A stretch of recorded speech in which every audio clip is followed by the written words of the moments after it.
जय गुरुदेव, जय श्री कृष्णा, नमस्ते, नमस्कारम। Very good morning all of you and God bless you all.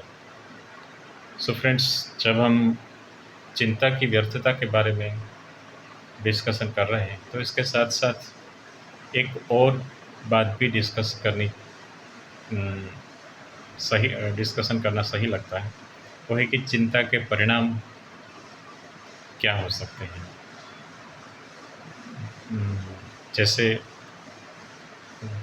सबसे बड़ा और गहरा प्रभाव चिंता का व्यक्ति के मानसिक स्वास्थ्य पर पड़ता है और बहुत ज़्यादा और अत्यधिक अत्यधिक चिंता व्यक्ति के जीवन में तनाव को जन्म देता है और इससे व्यक्ति मानसिक अस्थिरता का भोग बन सकता है। और ऐसी परिस्थिति में जब व्यक्ति कोई भी डिसीजन भी लेगा, कोई निर्णय भी लेगा, तो वो भी गलत ही होगा। फिर ज़्यादातर चिंताएँ अवसाद पैदा करती है, जैसे हमने पहले डिस्कशन किया ही।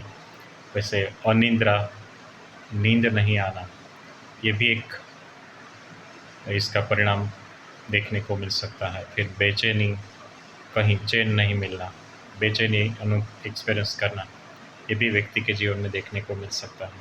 और जब व्यक्ति लगातार अत्यधिक चिंता में डूबा रहता है तो इसका प्रभाव व्यक्ति के आत्मविश्वास पर भी दिखाई देने लगता है। उसका आत्मविश्वास भी डामाडोल हो जाता है और प्रभावित होता है, और तब उसके निर्णय लेने की क्षमता है वो भी कमज़ोर होती है, और उसके कार्य करने की क्षमता, उस पर भी उसका बहुत नकारात्मक प्रभाव देखने को मिलता है।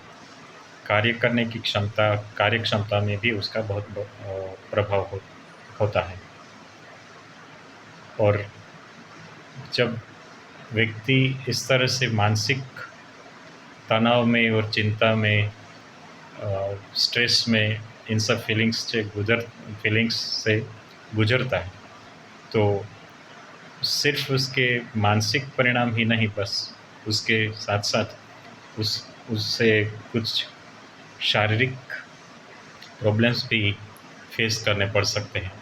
जैसे रक्तचाप हो गया, हृदय का कोई रोग हो गया, पाचन की समस्याएं पैदा होने लगती है और सिर दर्द जैसी बीमारियां उत्पन्न होने लगती हैं, और व्यक्ति थकान महसूस करता है, और ये सब चीज़ें उसकी कार्यक्षमता को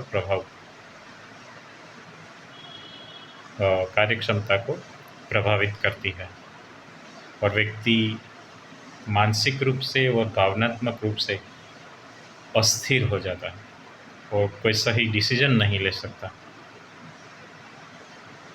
सो मेरा कहने का और ये डिस्कशन करने का मतलब है कि व्यर्थ की चिंताएं करने से इसको बहुत गलत परिणाम व्यक्ति के जीवन में देखने को मिल सकते हैं, और भी काफ़ी कुछ इसके परिणाम हो सकते हैं, आप सोचना। सो बजाय इसके कि चिंताएं करें, अपना कार्य करें, एक योजना बनाएं और उस पर कार्य करें, ये बहुत बेहतर परिणाम हो सकता है। जय गुरुदेव, जय श्री कृष्णा।